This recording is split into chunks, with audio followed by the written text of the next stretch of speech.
How to hide chat on Snapchat. If any day you're a Snapchat user and you would like to hide your chat on Snapchat but you do not know how to do that, just follow the following steps. For this, first of all, you have to launch the very Snapchat application on your mobile device. After you find the very Snapchat application on your mobile device, you have to tap on it like this. After you tap on it like this, Snapchat will be launched on your mobile device. After Snapchat is launched on your mobile device, you have to go to the chat like option on there. After you tap on the chat like option on there, now you have to tap on any of your friends whose various kind of chats you'd like to hide. After that, you have to tap on your friend like this. Now, after you tap on your friend like this, you can see an interface like this. Now, here you have to go to the profile icon of your friend. After you tap on the profile like icon of your friend, now what you can do is you can go to the three dots on the top.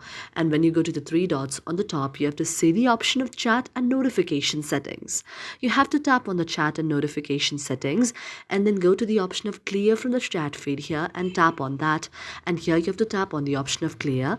When you tap on the option of the clear from the chat feed and clear it, now the very chat will be hidden from your very chat list.